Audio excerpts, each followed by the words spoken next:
Hey y'all, realize I didn't get a video out Sunday at lunchtime like I have been trying to be in the habit of doing, but my plate has been a little full here at the farm. We opened our annual Christmas tree lot up, and I have been pretty busy trying to get my wreath orders filled and keep up with keep some on hand for people to buy as they're coming through. And this is a good thing, but I just hadn't taken the time to make a video and get it out in a timely manner. I'm sure the algorithm on YouTube will punish me for that, but it'll be alright. But out here late tonight trying to get caught up on some orders for some wreaths that I've got. Need to be picked up, or supposed to be picked up later this week, and I got tired of listening to Christmas music, so I thought I would make a little video and talk about something that I've been asked about quite a bit, and something that's been on my mind the past few days. And I'll get to why it's been on my mind the past few days here in just a minute. But I've been asked several times in the past few years about how we come up with enough labor, and folks that do know where our labor comes from ask questions about the H2A program and so forth. So I thought I would just tell y'all what I know, and I'm not an expert on the program by any means, but I am, as with most things here, happy to share what I do know. So we use a program that our federal government came up with, I believe in the 80s. It is a program that the government came up with to fill a need for agricultural workers because of a lack of willing and able American workers. I heard it said one time at a farm that I was touring, and I thought, I wish I could remember the man's name so I could give him credit. But he said, "Your food will be harvested by foreign hands.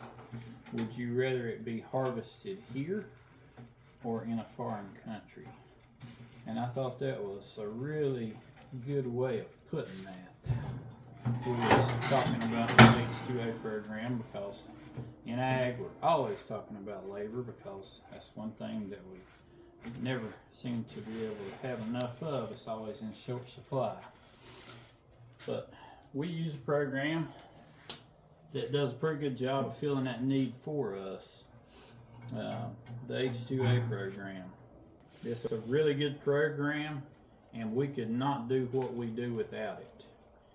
And let me just preface all this by saying that our guys that work for us in the summer are like family. I think the world of them. We've had the same guys coming and working for us every year since we got into the program in 2017, and they have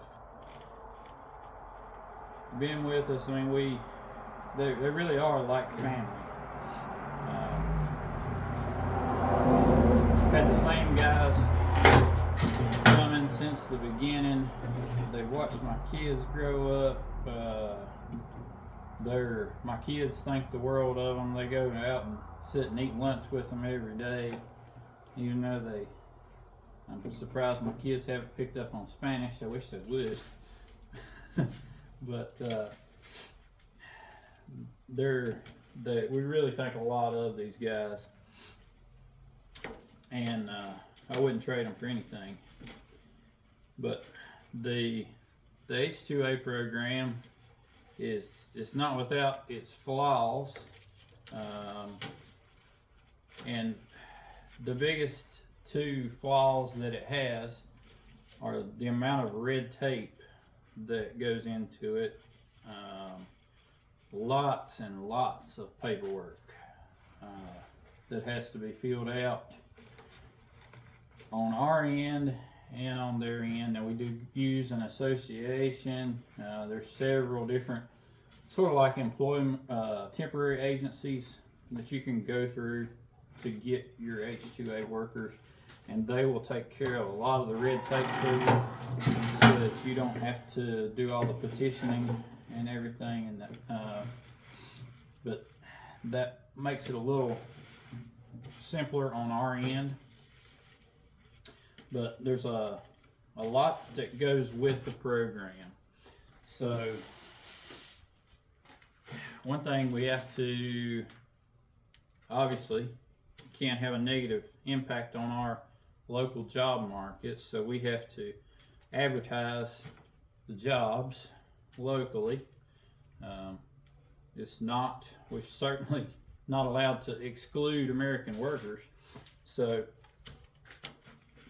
anyone can apply through our agency that we use to recruit our farm workers. There's no discrimination there, obviously. That would be very illegal, but jobs have to be advertised to local workers, and they're allowed to get the same benefits that are offered to our foreign workers. Our guys are Mexican citizens. I think that's the most common farm workers, at least in North Carolina. Most of our farm workers are Mexican citizens, and they are allowed to come here through the summer on a work visa, and we have to provide transportation. We have to pay their transportation from Mexico to North Carolina and back home again when they complete their contract with us. We both sign a contract. We sign a contract saying that we're going to provide at least 3/4 of the amount of work that we say we will. So regardless of crop failures or anything else that might happen, we are obligated by contract to provide at least 30 hours a week of work to them for the time that they are here. And if we're not able to provide 30 hours a week, then we have to pay them for 30 hours a week whether they work it or not. We have to provide free transportation and free housing while they are here. In North Carolina, there is an exemption for agriculture that allows farm workers, as long as they have a valid Mexican driver's license and they're able to pass a health examination, kind of like a CDL examination, as long as they can meet those two requirements, then they can drive in North Carolina with their Mexican driver's license as a farm worker. So that's kind of cool. And we take advantage of that and just provide our guys with a vehicle to drive. They've been with us a long time. We trust them, and they take care of our stuff, and we try to take care of our guys. But we also have to provide housing. The only thing that we don't have to provide are their meals. So it's a very costly program for us, but it fills a need that wouldn't be filled otherwise. And one of the biggest costs associated with the program is the anti-adverse effect minimum wage.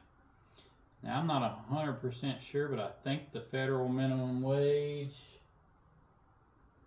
I used to have a chart here in the packing house, but I don't have my glasses. It may still be there, but I think the federal minimum wage is somewhere around $7.75. I'm sure some fact checkers will come out of the woodwork if I'm wrong on that. But, I mean, who cares? Say it's $10 an hour. But for the H-2A program, we have to pay an elevated minimum wage. And the country is sectioned up. I think we are with Virginia. I'm not sure, maybe South Carolina and Georgia are together, and then Florida. There's different regions that these adverse effect minimum wages apply to. And I'm not going to go into what ours was and what it is going to be this year. If you really want to know, you can look it up. It's public information. You can find it online.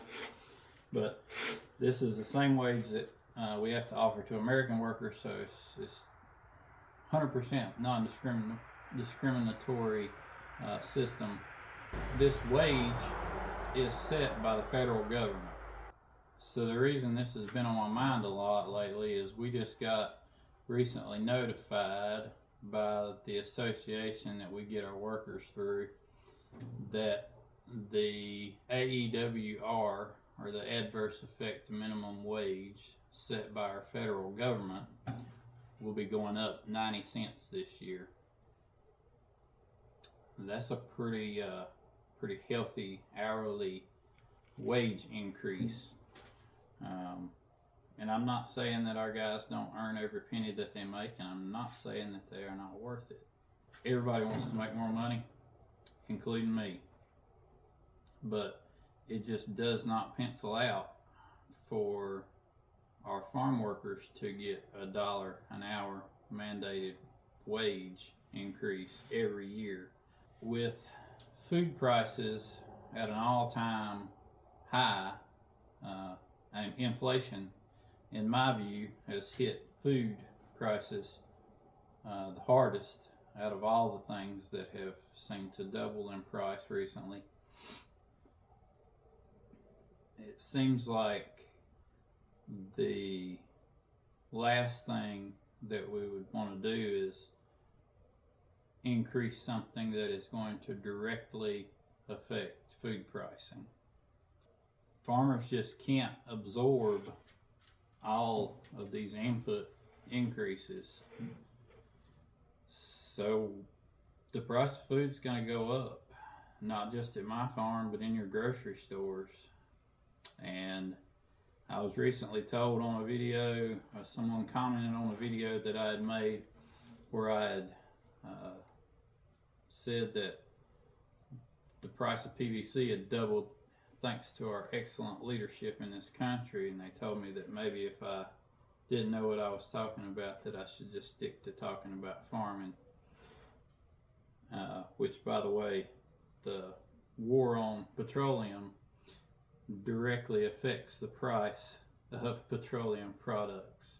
But I can also tell you that when the government controls the wage that farmers have to pay their workers, that's going to directly affect the price that food is in grocery stores. So, I don't know if you got $1 an hour raise this year, but farm workers across the country, or at least in North Carolina and Virginia, did. So, not complaining, just concerned about the direction of our country. And price of food's going to go up, and I've just given you the case for why you can call your representative and thank them for your grocery bill going up, because that is 100% straight back to Washington, D.C. with the price of labor, which, by the way, labor is the #1 input on labor-intensive farms, which is all the fresh fruits and vegetables, tobacco, sweet potatoes. Most of the things you find in your kitchen are priced directly related to the cost of labor. So I'm going to quit rambling And I appreciate you guys watching. If you watch to the end, I really appreciate that. I know that most of the people that watch my videos are not subscribers. If you're not, I would greatly appreciate it if you would. And I will see you guys on the next one.